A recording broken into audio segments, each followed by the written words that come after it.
another foul on Ward. His third for setting a screen. Because of physical play, although Jordan Taylor just got caught with a moving screen. Pick and roll. And a foul, offensive foul coming up again. Valentine standing right there. Izzo dying for a moving screen.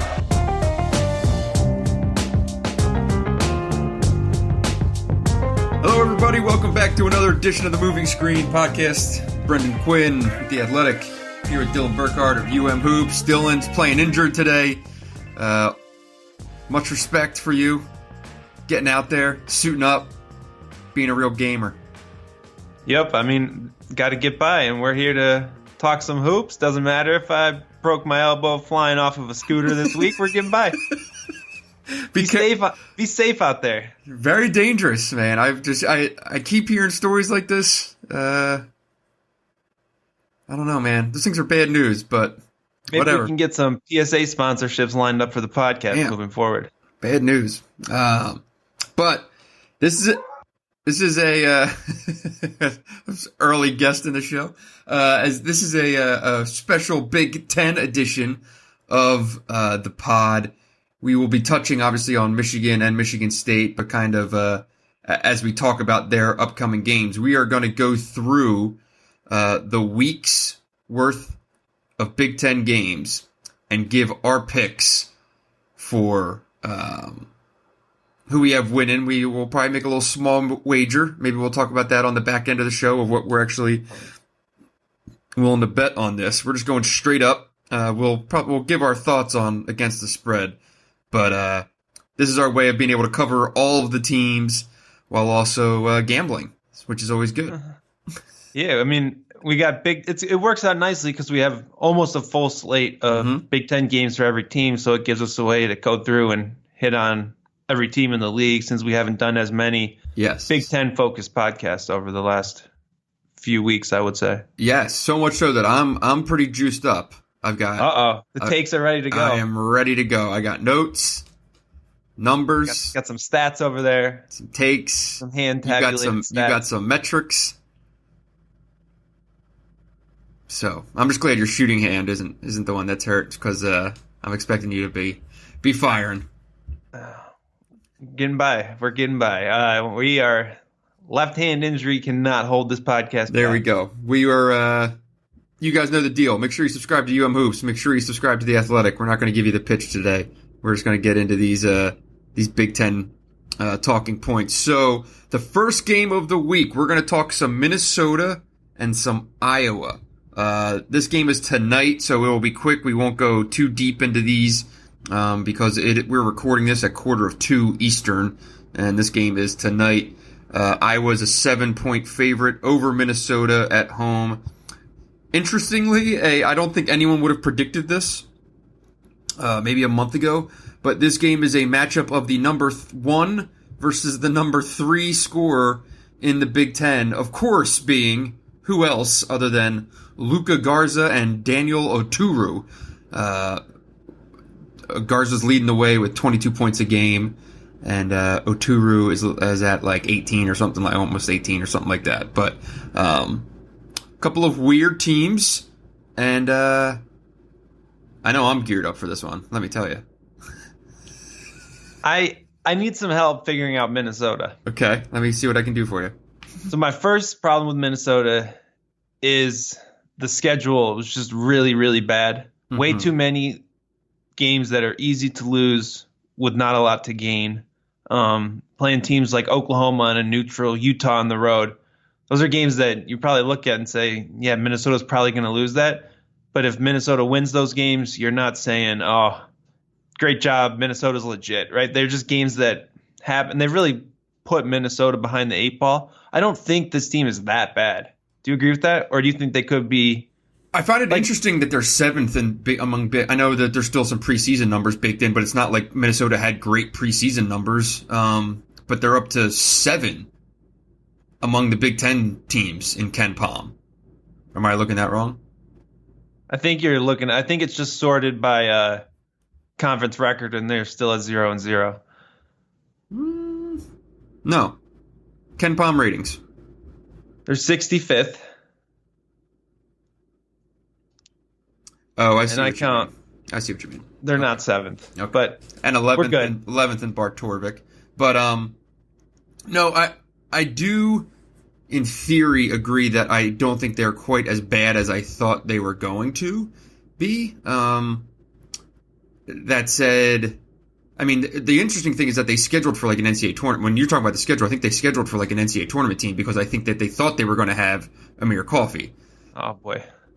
You know, but like honestly, Yes, and okay. because they've had years where they had shit schedules for bad teams and won games and it did nothing for them, right?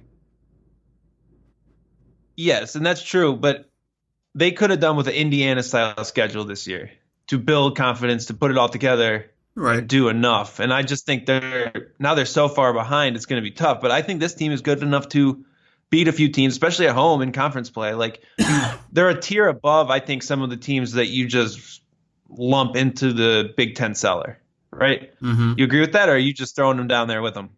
No, I mean, in terms of, like when I think of the Big Ten cellar, I'm going Nebraska, Northwestern.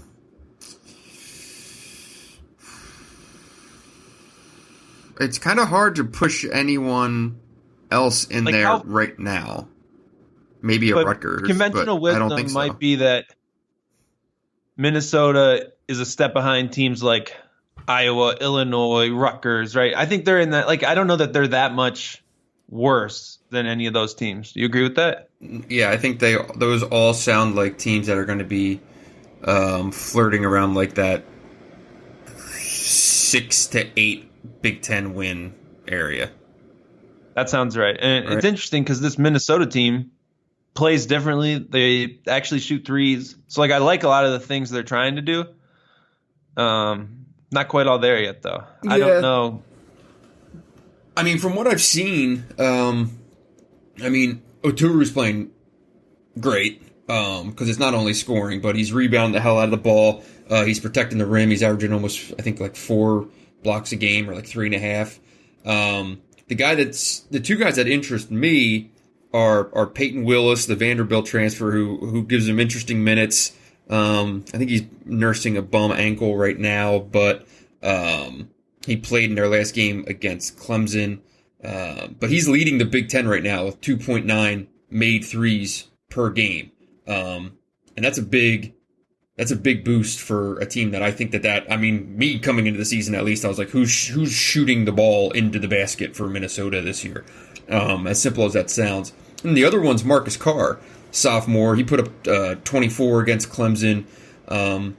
You're right. I think that like guys like that you don't really project anything for when I just assumed that Minnesota was going to be very bad this year. If they're better than expected, then Minnesota's going to be better than expected. Yeah, and to be fair, we're talking about a team that might have 4 pretty good players that we like, but 6 through the rest is dicey. So this is a team that's going like no margin for error, no health issues. If Marcus Carr can hit some shots, make some free throws, I think there's another level for this team. It will be interesting to see if playing Iowa can kind of fix that Minnesota offense. Agreed. It's been known to do that. Mm-hmm. So they're going to Iowa City. Seems like a pretty straightforward bounce back spot to me for Iowa. What do you think? Yeah, I actually kind of like Minnesota a little bit more than I thought I was going to. Could be talked into picking them to win outright.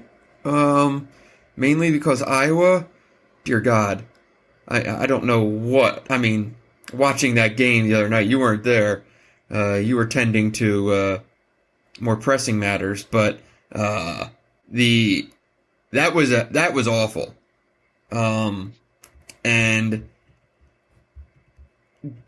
here's a question for you.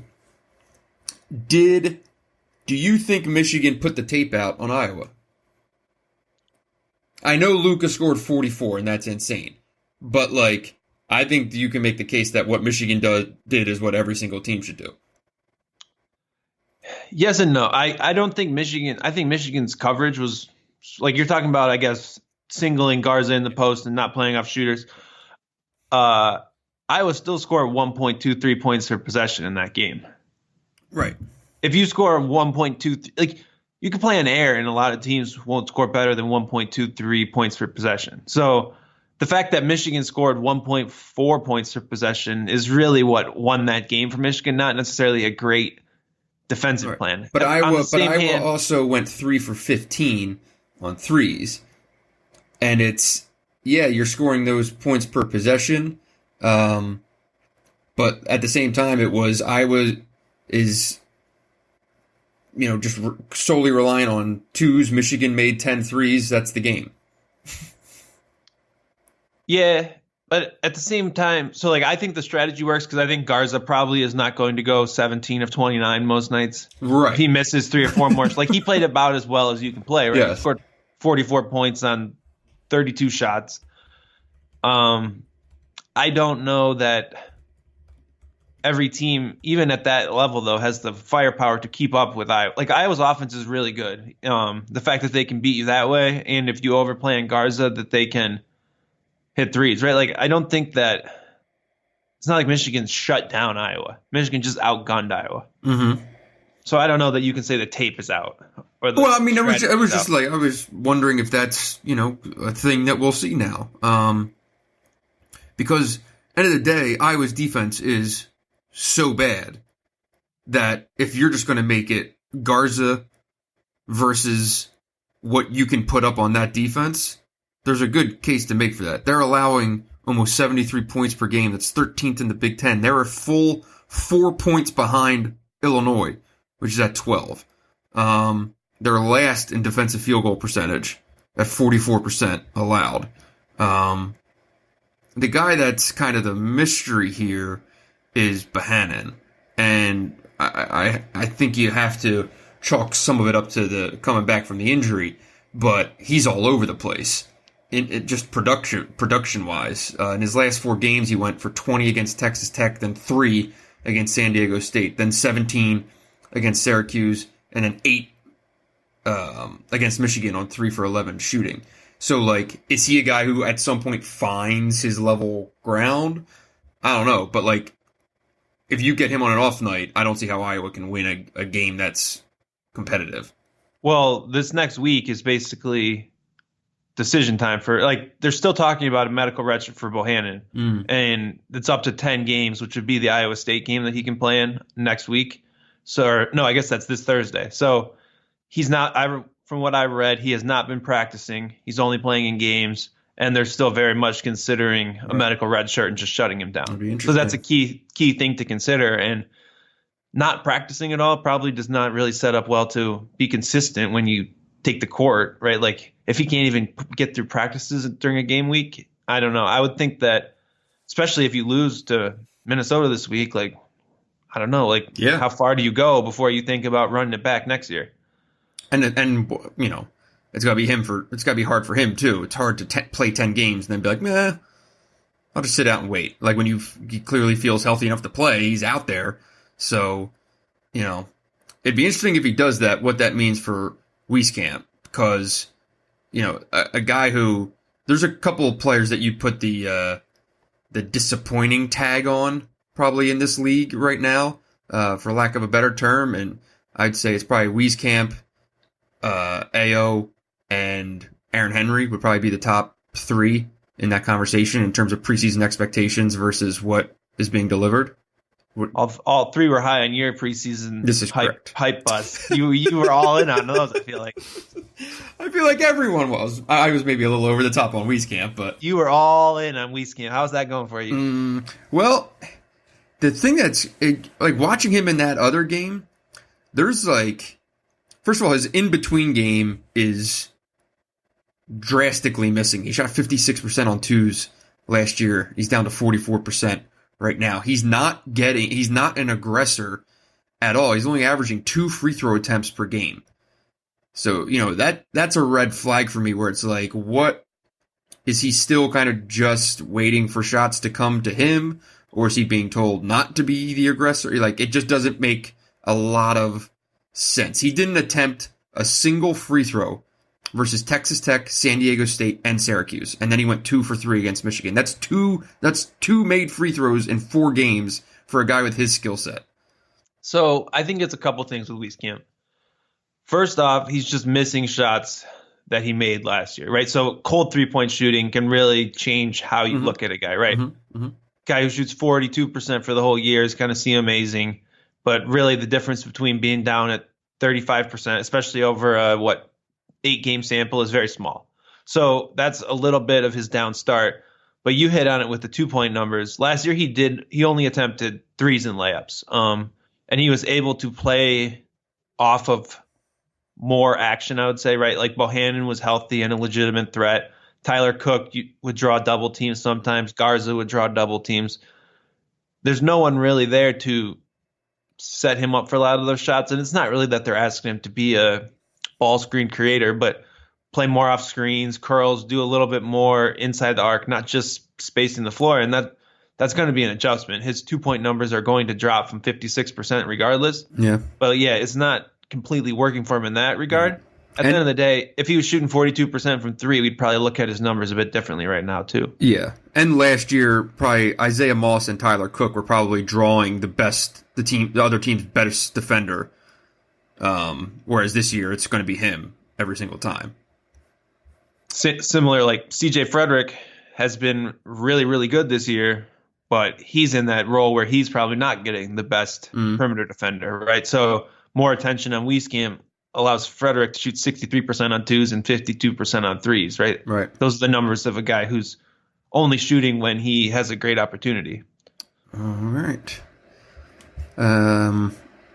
So okay, well, tip-off's in like 5 hours, so we should get a pick. Who are we picking? I'm going to take Minnesota. Okay, I'll take Iowa. All right. Gotta love battle of Big Ten teams that both lost to DePaul. That's a great point. Should I write these picks down? I can keep them in my little notes here. Okay, you got it. All right. So you're picking Minnesota. I'm taking Minnesota. I'm taking I like Oturu defending Garza, and yeah, why not? Why not? Gophers. All right, next game. We're going to Tuesday. Big one. I'm excited to watch this game. You're going to have some defending to do on this one. Maryland at Penn State. There could be a contract extension on the line for this game. What do you think? I'm going to let you start here. You know who we have to talk about first.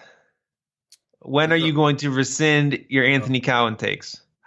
Okay, I am ready to talk Anthony Cowan and give lots of compliments. I have notes. I'm good. The number one Anthony Cowan hater over here. He's been fantastic this year. He's the last 5 minutes, especially of that game against Illinois on Sunday. The last 5 minutes, he looked like a first team All-American. And it wasn't just the scoring. It wasn't making that 3-pointer from the Gary Williams logo, and it wasn't making the 2 game-winning free throws with 2 seconds left. It was the 2 steals that he had, where he was active, he was in the play, and he changed the game. And he was great. He was great. The numbers are great. He's been great. So absolutely respect where it's due. Dominated against Marcus Howard. Mm-hmm. Dominated against Temple when that game ended up closer than expected. He's been really, really good this year, and there was a lot of Anthony Cowan slander on the other side of the Moving Screen podcast here. True. It was like a whole segment of our top 25. He's been very fun of this man. He's been very, very good against a so-so schedule. Okay. Fair? What? They haven't played a road game. Now they're going into the vaunted halls of Bryce Jordan, so we'll have to see how he steps up on the road. And they got 2 straight at Penn State, at Seton Hall coming up.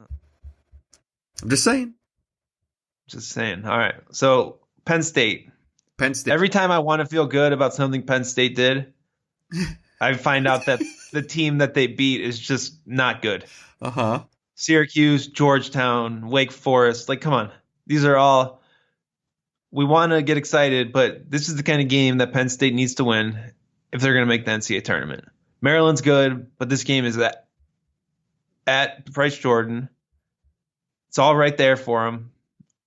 I don't know. I think But I can't pick them. It won't be crazy, like some of the great venues of the Big Ten, but the place will be rocking for a top 5 game. Curtains up. That's a great question. Great question. That getting pantsed by Ohio State really was not a good. Like losing to Ohio State, fine, of course, absolutely. Just going and losing 106 to 74 was just unnecessary roughness for anyone who's trying to believe in Penn State. Dude, so Ohio State, they gave up 1.5 points per possession in that game. Ohio State made 14 of 26 threes. My favorite stat is Ohio State shot 58% from the field and rebounded 40% of its misses. I mean, not great. Is that much different than the first road game in the Big Ten Penn State plays most years? Not great. Like, here's the big issue, I think, for Penn State in this Maryland game. Is this where you rip Lamar Stevens like usual? No. Okay, all right. No, so Penn State has the best transition offense in the Big Ten in terms of points per game scored in transition. So they really need to play fast, and that helps the offense quite a bit. They fell flat on their face against OSU, who has the number 1 transition defense. Maryland has the number 3 transition defense. That's what I worry about with Penn State being forced into a half-court game and what that looks like as far as beating a team that might even have a coaching advantage. He says reluctantly. Yeah, the whole Penn State and tempo is a very interesting thing because they're playing differently than they have for most of Chambers' tenure. They are definitely clearly playing faster. They've only averaged 70 possessions or more in a season once in 9 years under Chambers. They've averaged 66 possessions per game over the last 8 years under Chambers. Right now, they're at 73.2. Yeah, the only thing I would say is those numbers are going to come down in the Big Ten. They always happens that way. The faster teams. And like last year, they were 3rd in the Big Ten in terms of conference tempo. So I think they've been trying to play fast. Interesting. But I think it just gets to be hard when you play teams like Michigan, Maryland, Ohio State, who have really good transition defenses. They're not going to let you play the way you might play against whatever East Coast regional school you want to throw out there. Easy. Yeah. I'm really curious to see Lamar Stevens in this game. This is one of those like, okay, man, you came back to school, and they tried to make a big deal out of it when everyone was kind of like, is it a big deal that Lamar Stevens came back to school, right? But like in their minds, like this was a big deal. So you got the top 5 team at home. Like Lamar Stevens against Ohio State didn't make. I don't know what they did defensively because I have not watched that game yet. But he attempted only 8 shots in that game. That was 5 fouls in 17 minutes. It was his fewest shot attempts in 46 in a 46 game span dating back to an NIT game against Temple at the end of his sophomore year. In that span, he's averaged 16 shots per game. Like for Penn State to have a chance, Lamar Stevens has to be the guy, right? You can't be getting 8 shots from him. Foul trouble or no foul trouble. But the problem is, what are those shots, though? Right? You still need to be efficient. We know what those shots are. Because the 3-point shooting is still not there. He's shooting 24% while attempting 3.2 per game. It's not good.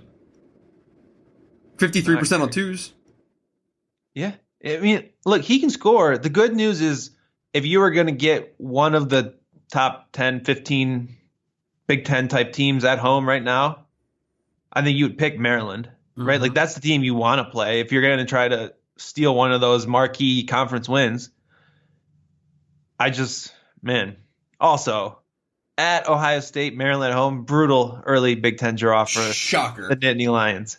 Could really use the momentum of a Rutgers game in there or something like that. And this is right now, they won 14 games last year. They're already 7-2 right now. they have this game and they have Alabama at home on Saturday. If they can find a way and win these two games, like, okay, go. They're right where they want to be. Yeah, right. You can go 500 in league play the rest of the year, and they're in. If you lose these two, right? It's okay. Well, it's not happening because they don't get Michigan at home. Is that right? I don't think so. Not sure. And I mean, Ohio State at home, you're not really going to feel great about their chances. And you need some kind of marquee win to really prop up one of those 500 in conference resumes. This is it. Yep. Go and win it. Absolutely. And I'll take Maryland. Okay, I'm taking Penn State. Oh, But do you want to talk about Maryland at all right now? Top 15 nationally in both offensive and defensive efficiency. I don't know what to make of that win over Illinois because I feel like Illinois shit that away just as much as Maryland won it. Like, all due respect to what Anthony Cowan did at the end of the game, but Illinois was a disaster to finish that game. But they've matched their best start since 1999. This is a real... You remember that 99 team? That was that Stevie Francis. Mm-hmm. Juan Dixon was like a freshman, I think. Lonnie Baxter, LaRon Profit. That was a badass team. But these guys are really good. Similar to that team, this team is really balanced. They've got like 5 guys averaging over 9 points a game. And they've got a lot of different kind of pick your poison when it comes to stopping them defensively. Yeah, probably the best thing, this might sound counterintuitive, but they can't make a three, and they're still 10-0. Some of these guys are going to start making threes. Aaron Wiggins is at 32%. Ayala's at 25%. Jalen Smith's at 26%. If you can miss all your threes and still win, those are going to start going. All those guys shot better from 3 last year, right? So what's their defense that's doing it right now? Yeah, but they're holding teams under 40% on twos. Yeah, and if you start making threes, though, then all of a sudden you're really getting something going. But look, senior point guard, good defense. NBA big. Is this team good enough to go and win on the road at a place like Ohio State? Are they good enough to go and win at Penn State? Right, that's the thing. I was about to say, let's make sure they can win at Penn State first, because they'll go to Penn State, Seton Hall, and then early in the Big Ten, when it comes back, they have Ohio State at home, at Iowa, at Wisconsin. Those are the kind of games where you'll prove they're the real deal. I think. Well, yeah, this is where you decide this is where it's determined if you're capable of being a 3 or 4 seed, or if they're going to be their normal 7 seed that loses to an 11 and is done. You know? Yeah. Yep. I like what they've done so far. I think I'm taking Penn State. Let's go. All right. Let's go. All right. Maybe we won't agree on a single pick. That'd be impressive. Next up, Michigan, favored by 1. And we're all going with the KenPom lines right now. Yes. At least the KenPom lines as of Sunday when I put this sheet together, at Illinois. Wednesday night in Champaign. I'm driving down. Really excited. It's only the worst drive in the Big Ten, but... But we can get your take on life through the eyes of Juwan Howard. That's right. That's right. If any of my cohorts from the beat try to steal my story idea, the elbows are going to be up on press row. Your brand. That's right. I got to call over there and make sure I get my seat. So, oh boy. I will say this feels like a bad spot for Michigan. Illinois is coming off 2 disasters against Miami and Maryland. They're back home. They have to win this game. They're already 0-1 in the Big Ten, and their next 2 Big Ten games after this one are at Michigan State and Purdue at home. Like, they have to win this game. Yeah, it feels like a bad spot, but we don't know if Illinois isn't just a bad team. No doubt. And so that's the big question. Right. Their best wins are Hawaii and Grand Canyon, who are 172 and 206 in KenPom. Yeah, it went without saying that they weren't actually good.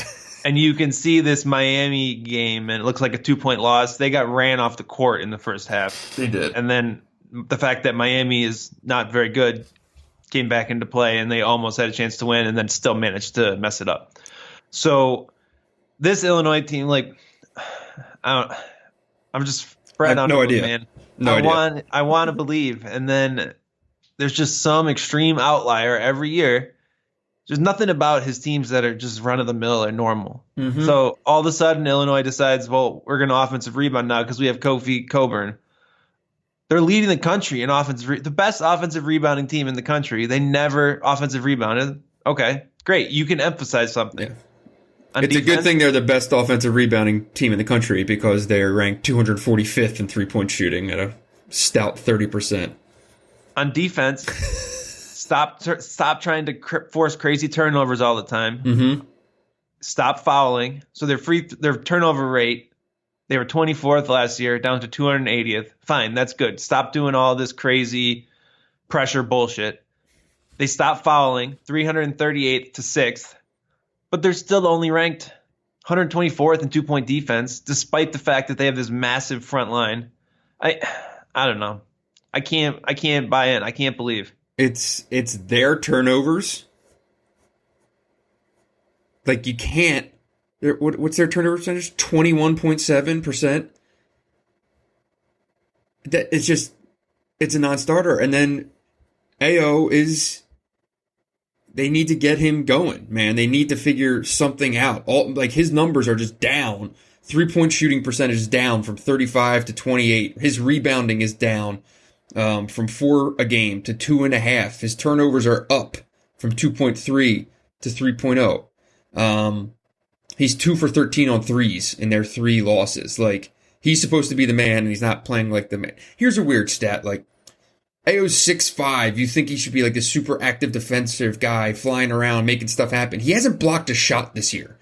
And I just find that to be like one of the stranger, you know what I mean? Like, it's indicative of nothing, but it's indicative of something, you know? Yeah, for me, his big issues are he's just not very good offensively in the half court. He's amazing in the open court when he can get ahead of steam and attack and transition, but he doesn't have that feel as a half court offensive player that you want to see out of a 6'5" guard who's supposed to be able to do all these things. And instead, they're just building the offense around post touches. Mm-hmm. I don't like playing 2 bigs. I don't really think that helps any of the turnover concerns. It's not going to help you space the floor, although Georgie is 5 of 8 from 3. I don't know. That block shot stat is totally the kind of thing that they'll just hold over someone's head every day in film session. Like, get after you still haven't blocked a single shot. Illinois is ranked 346th in 3-point rate. So they just don't shoot threes. So I don't know. And Underwood teams haven't always shot a ton of threes, but they used to be able to at least make threes. I don't know. They're tough to peg, man. They're really tough. I was a believer in the preseason. How many times can we get fooled by this team? I know. And I don't know what to do. Like, Illinois would be a great team if you're an Illinois writer to, like, go and get, like, you know, find 3 or 4 coaches to either talk, like, anonymously or, like, ex-coaching guys and be like, you know, just to get some kind of diagnosis on what options there would be of, like, how to play with Coburn and Bashanisvili. Like, because it's kind of you're damned if you do, you're damned if you don't, right? You play the two together because they're your second and third best players, right? Arguably. But then you also, it doesn't, like, basketball today doesn't really work that way. It's hard. It's hard to figure out. And I don't, they clearly, whatever plan was formulated in the preseason, which is kind of disappointing because they did go overseas. Although I guess Coburn didn't play when they went overseas, right? I think he had like a passport issue or something. But, you know, they just didn't get it figured out. Doesn't seem, at least. Kofi's beast, though. I'm liking my pick. What's interesting about this game is just getting into the Michigan matchup. Mm-hmm. Garza destroyed Michigan inside on post-ups. Illinois has the number 2 post-up offense in the Big Ten. Big point of emphasis, I'm Who's sure. won? Is it Iowa? Is Iowa? Ohio State is number 1. Ohio State. Oh, interesting. Okay. Michigan was really good against Gonzaga defending post touches, but Michigan will single cover you and really make you score over the top, and it'll be interesting to see how John Teskey does against Coburn and if he gets into foul trouble. Coburn is ranked 23rd nationally at 7.2 fouls drawn per 40 minutes. So that'll be a big test, kind of where the game swings, I would say, early. What do you make of Michigan playing that poorly defensively against Iowa? You asked me if I thought people would replicate their strategy, but that was one of the worst defensive games Michigan's played in a few years. Yeah, I don't know. I don't know what to make of it because Garza, I just don't know if that was such an outlier performance. I mean, he was just making everything. Actually, not really. What he finish with, like 17 for 30 something? I think he was 17 of 32. He took so many shots. It was bizarre. I mean, and it was, they took away their threes, but like, what's interesting is you can make a very real case playing against Iowa that you want them to shoot threes. They're not a very good 3-point shooting team, similarly to Illinois. Like you could make a case to do the opposite of we're going to sag everyone back and we're going to let you shoot 33s. Yeah, it's one of those weird situations where you talk about how important it is to prevent 3-point attempts. What happens when you play a team that literally never even shoots threes? Exactly. And like you're not taking Illinois or Iowa isn't as dramatic as Illinois, but it is similar in that way. Illinois is even greater so though in terms of it's just not part of what they do. Yeah, I think Iowa's a much better shooting team than Illinois. Right. Well, the numbers aren't panning out that way so far this year. Personnel wise, probably. I think they have guys who've proven they can make 3-point shots in a Big Ten game, and there's no one on Trent Frazier. And then who? So then, do you think you could see the opposite of what they did against Iowa? It's a good question. It has not been really how Michigan plays to double team over the last few years, and that could obviously change with a new staff. But this team has also played pretty much straight up in the post every game since the opener. I don't know that there's like you have a guy like Felice who's made 1 3 all year. Like maybe you do try to double down. I don't know. It's hard. I do think that playing Illinois is tough defensively because they run kind of their own sort of spread motion offense that's very unique to Underwood. So it's a bit of a tough prep. Mm-hmm. So it'll be interesting to see if they add in anything to help combat some of that. I don't know. What do you expect as far as double teaming and I think they will. My guess would be it's the opposite of what we saw against Iowa. It'll be focusing on defensive transition and then playing back, getting as deep as possible would be my guess. Force them into shooting, get into that, what we saw, what they were doing, or that whole philosophy of trying to force, the long twos, just giving that up all day long. You want them shooting. The second Illinois is out and running or going to the basket, that's what Michigan State learned last year when that game just went off the rails.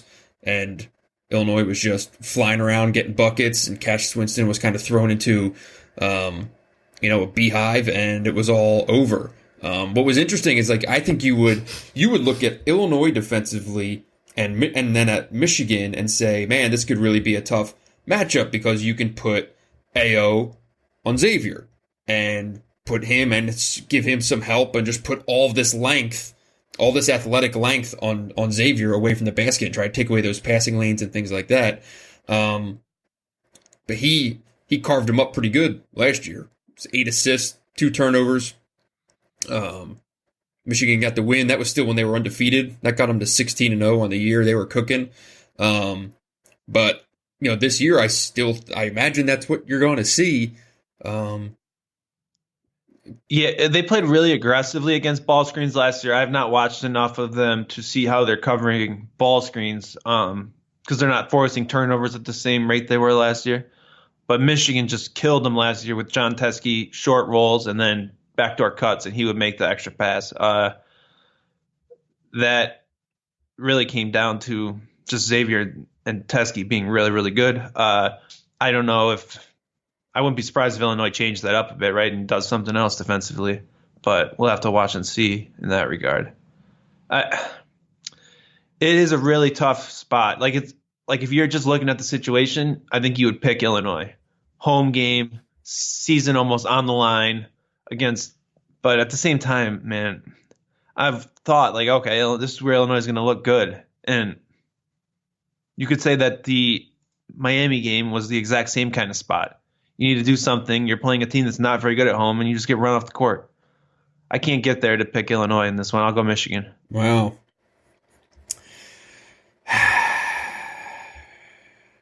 It's tough. By the way, I'm just looking up Illinois' synergy numbers. They've got about 12% of zone on their defensive possessions. I wonder if you might see a little bit more of that in this game. I think it would make some sense. But anyway, I've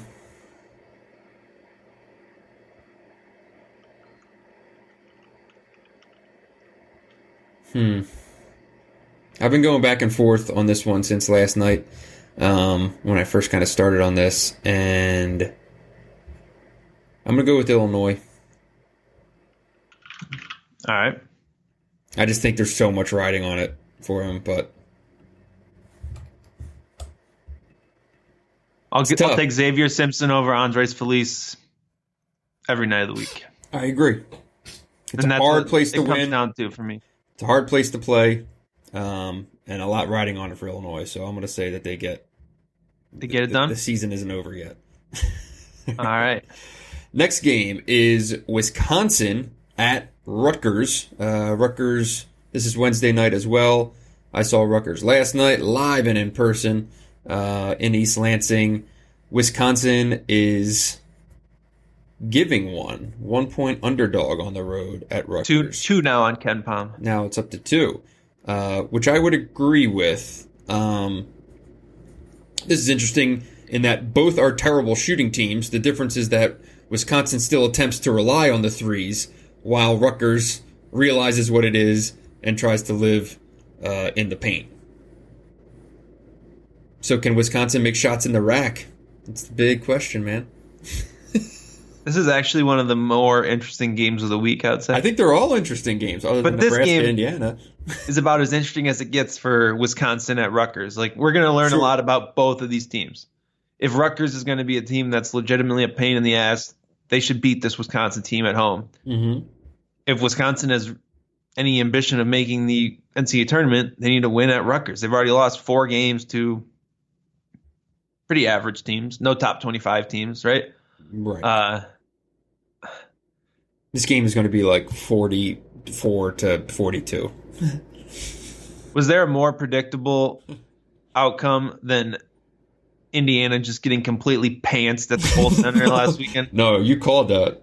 I don't know if you called it on the pod or if it was in a conversation that we were having, but you 1,000% predicted. Oh, it's also their 18th straight loss at Kohl, which is hilarious. The most obvious spot. And Wisconsin got hot and made some shots, but just so obvious. And like, that's the kind of situational thing that you see in some of these early games when teams finally go on the road or whatnot. Rutgers didn't look particularly impressive to me last night. No. Did they played tough, but it was every Rutgers Michigan State game in the history of the world ever. What is the ideal Rutgers game? Like, what is the Rutgers game plan for, like, this is how we're going to win games? Like, these 3 things happen. We're the going to be NCAA tournament game in East Rutherford would be the ideal Rutgers game. You know what I mean, though? Yeah, it's dominating the offensive glass, limiting the other team's possessions, and actually making winning plays in the last 5 minutes. That's how Rutgers wins games. Seems like we're going to try harder than you for 40 minutes. Mm-hmm. Hope that you miss. Hope that Geo Baker can. and then we'll steal Keep it it on together. a late play. Yeah. What's wrong with that? Doesn't get me excited. Oh, no.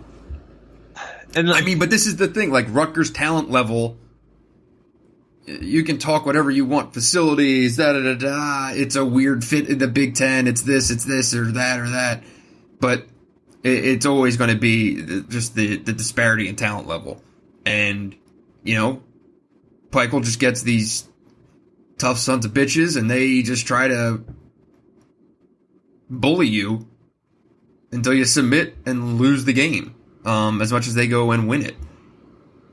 But, like, the problem is, with one of their guys who would be, like, close, quasi-considered your skill guy is Geo Baker, and he's 13 for 50 on threes this year.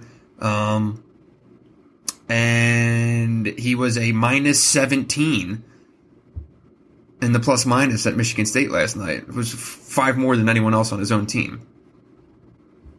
And your highest usage offensive player is a runoff from Texas, who's 3 of 19 from 3. So not great. Right.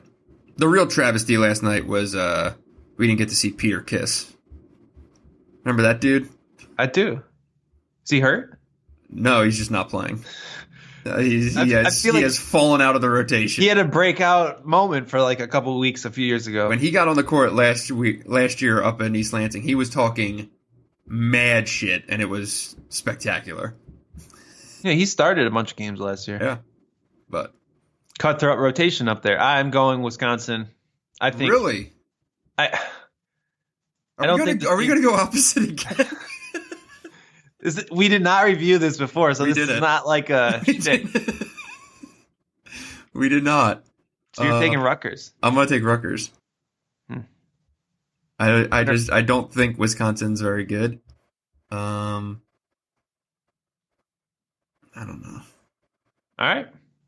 Rutgers night. will be happy to get home. They're going to get geared up for that big one versus Seton Hall, which we're all excited for. So, yeah. You've now hyped up the home crowd at the Bryce Jordan Center and the Rack. That's right. These are my people. These are my people. These are my people. Right. Friday night, Nebraska plus 16 at Indiana. Well, I mean, we don't even need to sit here and read Nebraska stats. It is a historically bad team. I have a good one. What, the fact that they were losing 27-4 to Creighton? Is that it? No. Or that they're shooting 56% on free throws. It was along 6 different guys on Nebraska with double-digit free throw attempts are shooting worse than 60%. 6 players. Wow. They're also 339th in offensive rebounding and 337th in defensive rebounding. It's hard to be that bad on both backboards. I liked that they were playing Creighton, which is their rivalry game, and Cam Mack was 1 minute late for the team bus and got benched to start the game. Spectacular. Still played 30 minutes. He got benched. That was great. Probably celebrated all 4 baskets. It's his move. The far more interesting team to talk about here is Indiana. They really worked up that fan base. I'll tell you that much. Got off that 8-0 start without leaving their a city block, and managed to, I think, maybe trick some people into thinking that they're maybe a touch better than they actually are. And then go and take a 20-point loss at Wisconsin. They just looked absolutely terrible. Devonta Green after the game said, "I just don't think we're on the same page," which is not what you want to hear when you were previously 8-0. I know, what's his name's out, the point guard. Finney. And I think he's doubtful for Tuesday's game against UConn. So who knows what that means for that's the game. Friday. But I guess in his absence, it's like Armin Franklin and Al Durham, I guess, are taking those minutes. But that game against UConn in New York City is a big one. It is, yes. This Nebraska game, whatever, that'll be their home games against average teams. They've been eaten in those games all year. Mm-hmm. The question is, can you go and beat UConn and Notre Dame on neutral courts this month. Because there's still enough. They could, like, I know they got killed by Wisconsin, but if you go and beat UConn, Nebraska, Notre Dame, and Arkansas at home, I mean, that's still a team that can make the NCAA tournament with a 500 record in the Big Ten. For sure. And they beat Florida. Like, you have to give credit where it's due. They beat a good Florida State team at home. That Florida State team beat Purdue on a neutral, right? Like, they're a good team. The offense has been pretty damn good this year. And Trace Jackson Davis is legit, big time. Yeah, and the Wisconsin game was just so predictable. I just can't even think anything about it. But if Indiana's favored in these next 4, win them, and then maybe we're talking about a team that, I mean, UConn lost to St. Joe's at home. Easy. That's like, it's not a world-beating team you're talking about. Right. But this is also that, it kind of goes to similarly to what we were saying about some of the other teams that have some tough tests. Indiana, I mean, obviously they're going to win Nebraska win at home against Nebraska barring a disaster, but they get Maryland and Ohio State early in January.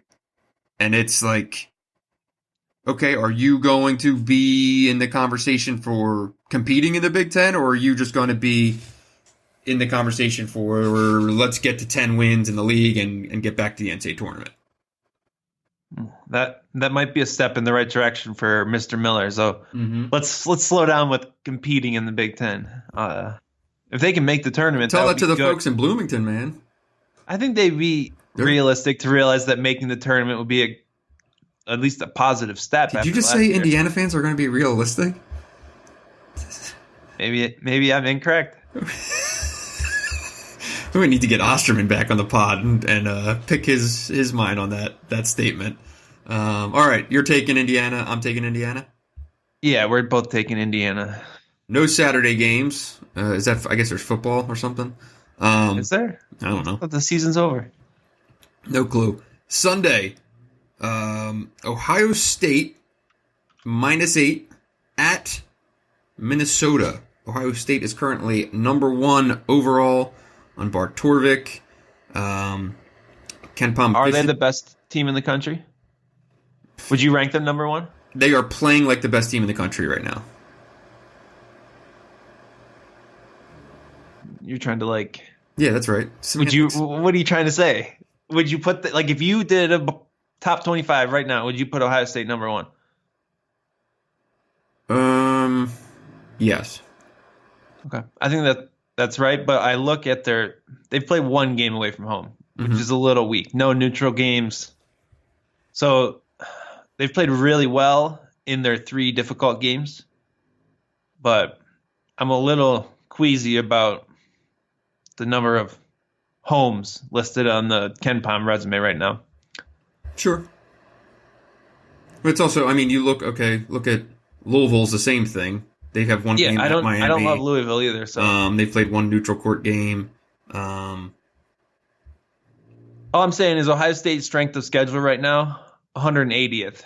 Like Michigan and Michigan State have more, I think, haven't looked, but top 25 schedules on KenPom. Right. So that is a difference that's worth pointing out. And when I say Ohio State is playing like the best team in the country right now, I don't know if I'd be prepared to be they're going to be the best team in college basketball this year. Would they be your favorite to win the Big Ten? Can I take the field? I would take the field. Okay. I think, yeah.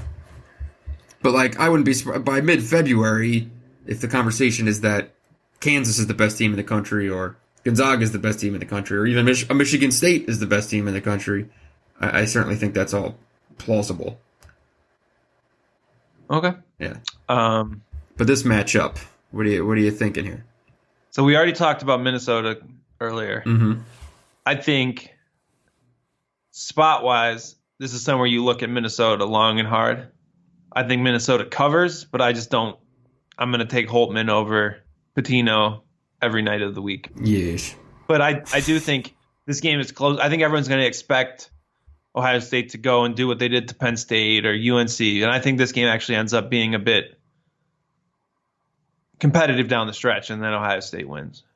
Yeah, and I could see it as a rocky spot for Ohio State because Ohio State is like cruising right now. Like if I'm Holtman, the last thing I want is 8 days off, and that's what they get right now.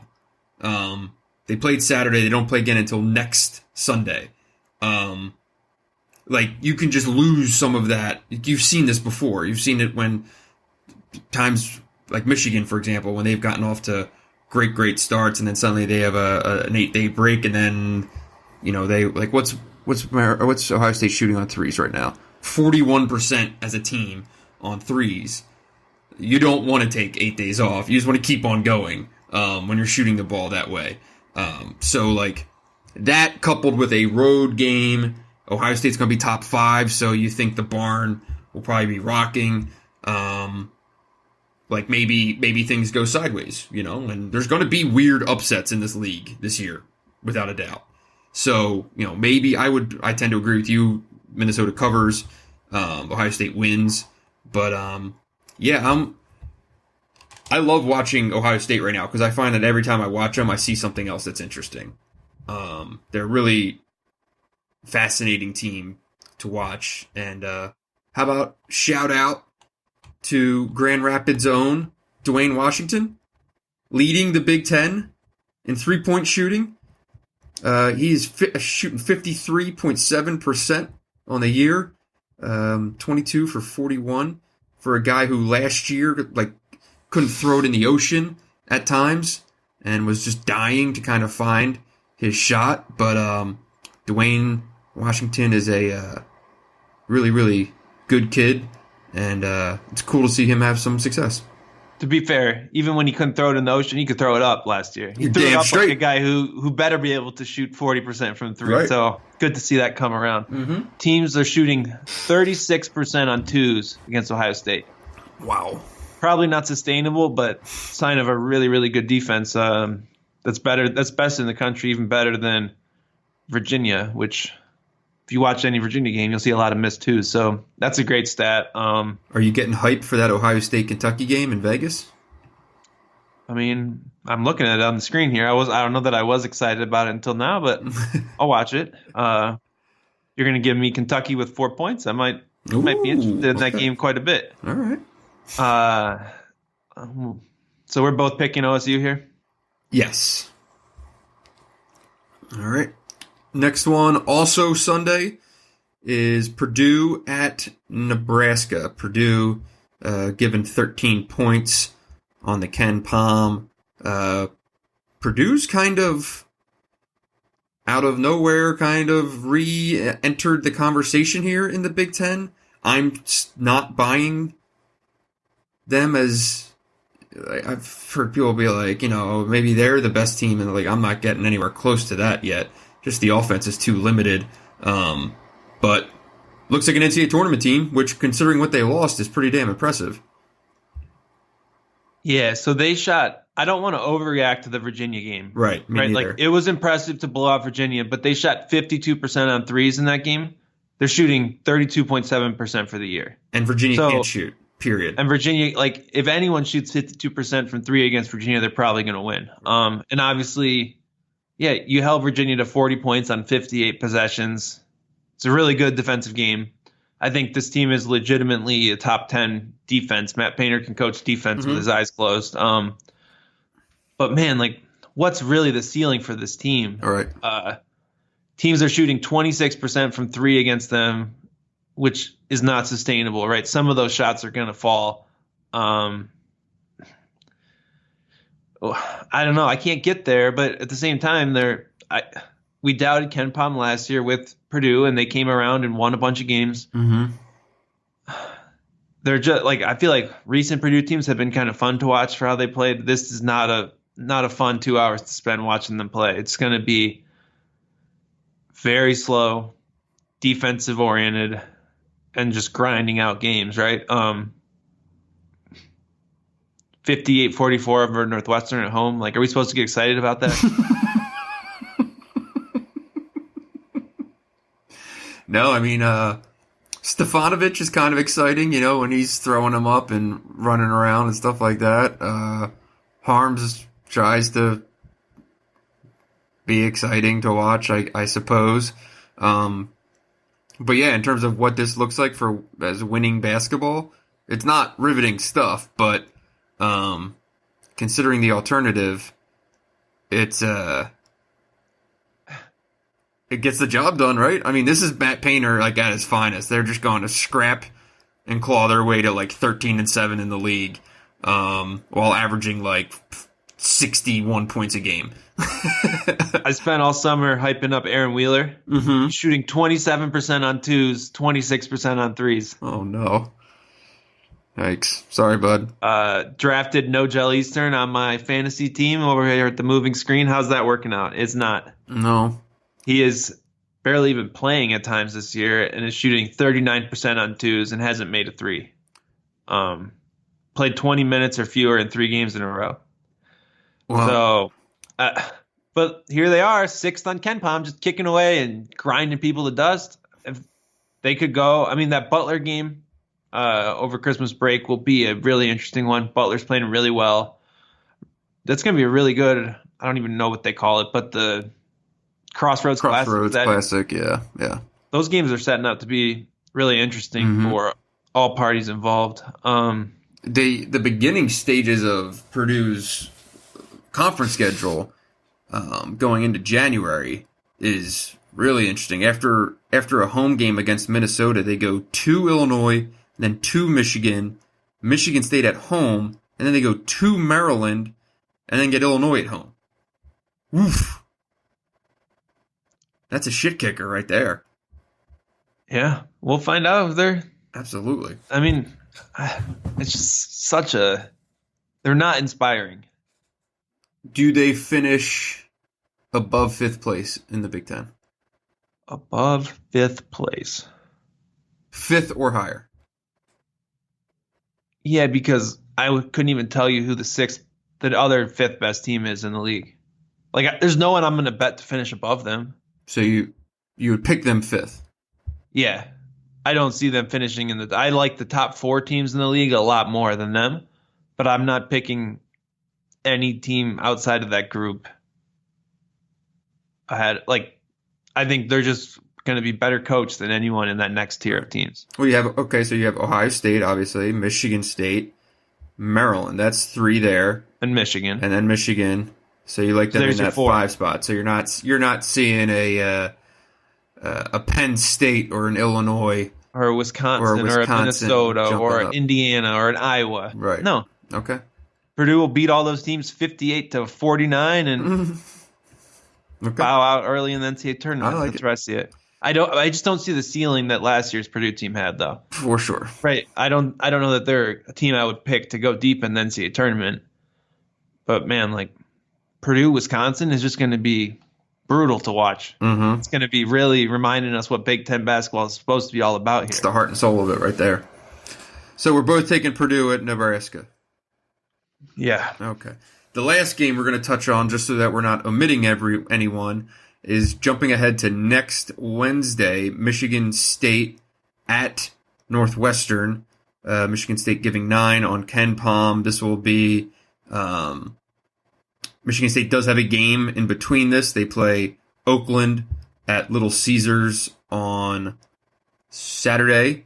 That will be... So this is the first game in a new 6-year deal with Oakland. So they'll be playing the Fighting Campies for the next 6 years. 3 in East Lansing, 3 in Detroit.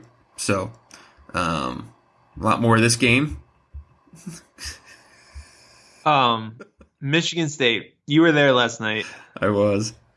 Where are we at with this team, this season? Man, I really wish I had a better answer than just rehashing a lot of the same old stuff. I really feel like at some point they're going to have to go on the upswing on shooting. Maybe I'm just completely wrong and they just don't have shooters.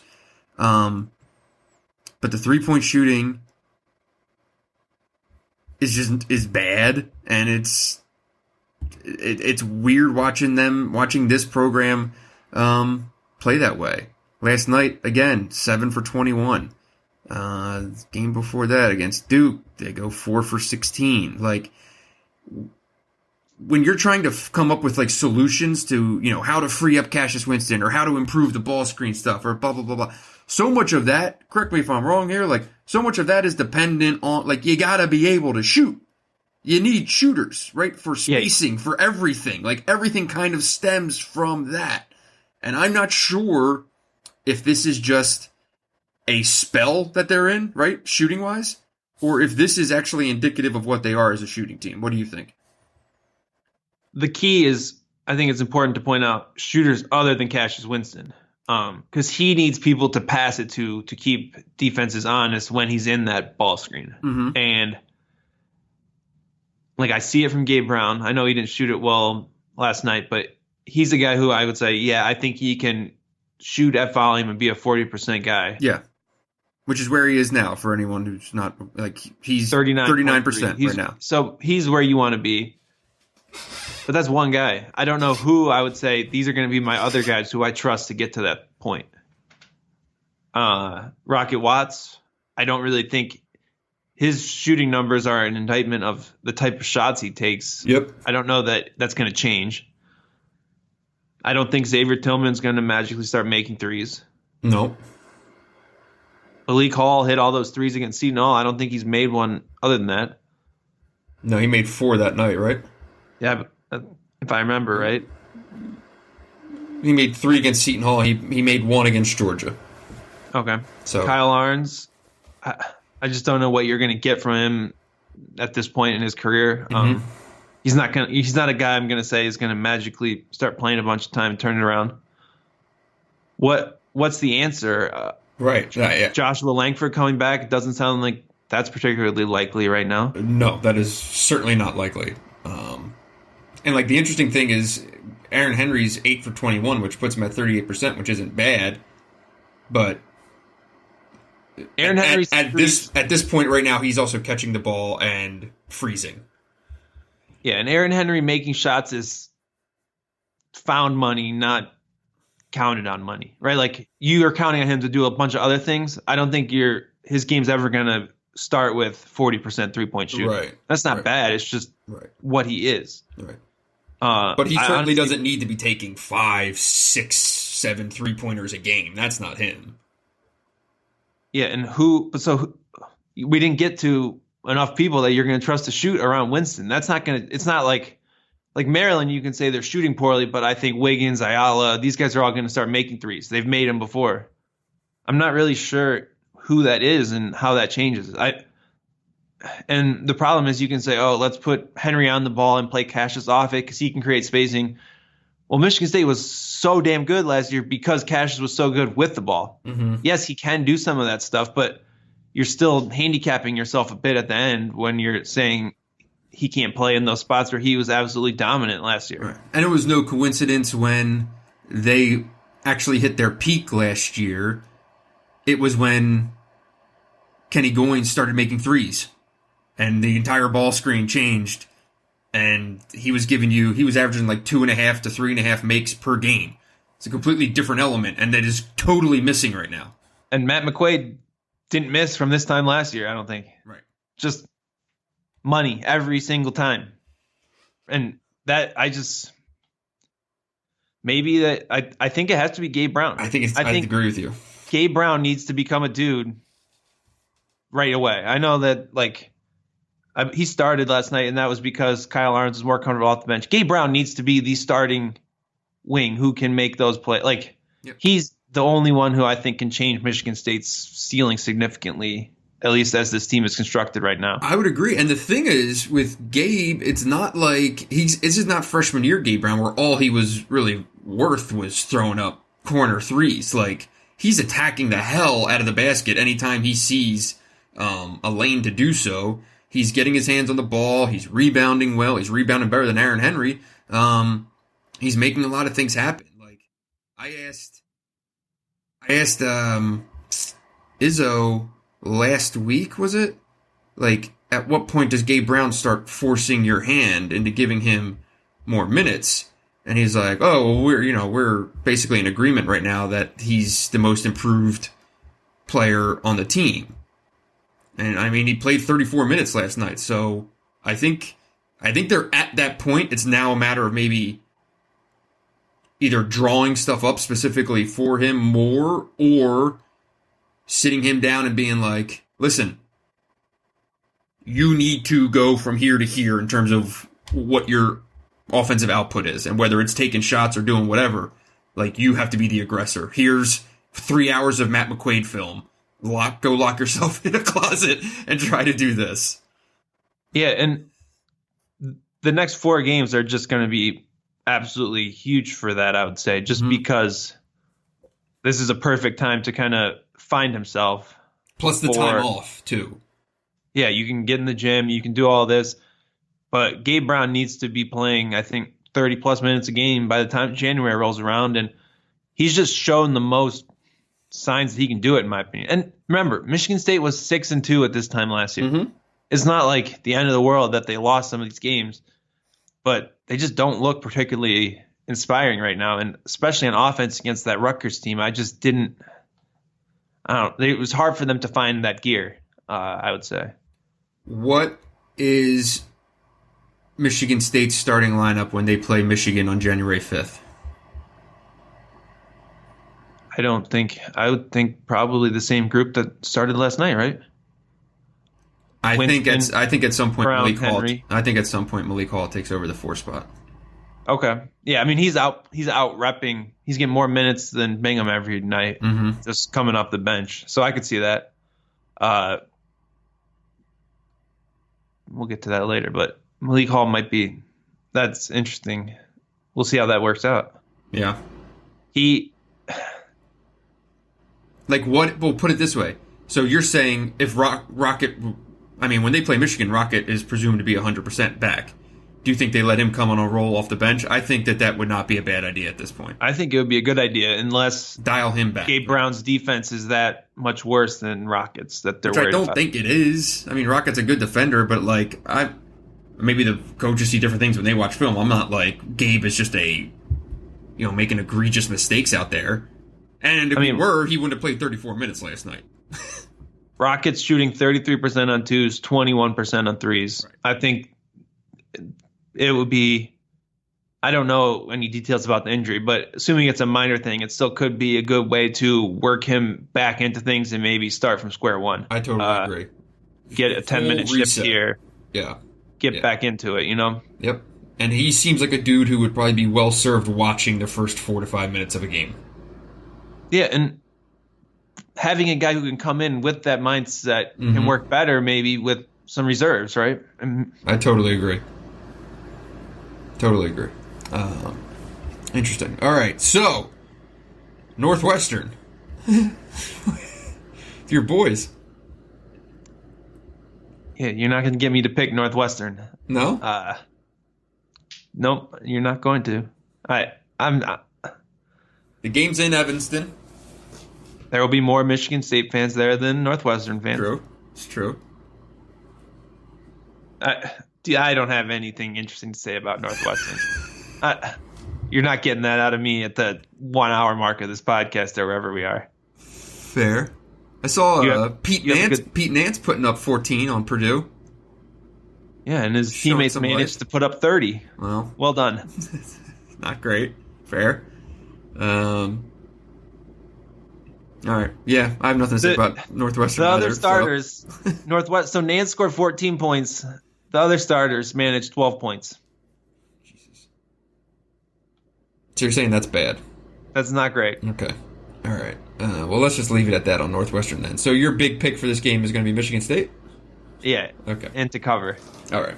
I am also going to take Michigan State. I think that's prudent. So you wanted to bet something on these games? Yeah. What do you think? You wanted to put some stakes. I mean, we could go stakes. No, I meant like steaks, not steaks. Oh, I could bet you a steak dinner. All right, we can bet steaks to add some steaks. What's your next road trip here? I will not be at Illinois, so I'm not That sure. wouldn't count. We need to play through. Oh, it needs to Illinois. be after. Right. Yeah. Somewhere in December, we'll be back in the Ann Arbor games. Okay, so we're gonna bet a steak dinner on this. I look forward to that coming out of the UM Hoops budget. I'm gonna load up. I'm getting the big boy. I'm gonna put it down. All right. We will tabulate these and we're gonna keep track. That's right. Make sure you guys subscribe to UM Hoops so we can afford to buy me this Ouch. wonderful dinner. And after you do that, subscribe to The Athletic as well. Get both subscriptions. Also make a wonderful present for the holiday season. So we encourage you to maybe a little stocking stuffer, maybe a little double dip. UM Hoops and The Athletic in a stocking. You can't beat that gift. That's as good as it gets right there. So jump on that. For Dylan, I'm Brendan. Thanks as always for listening. Be sure to tip those bartenders and servers out there.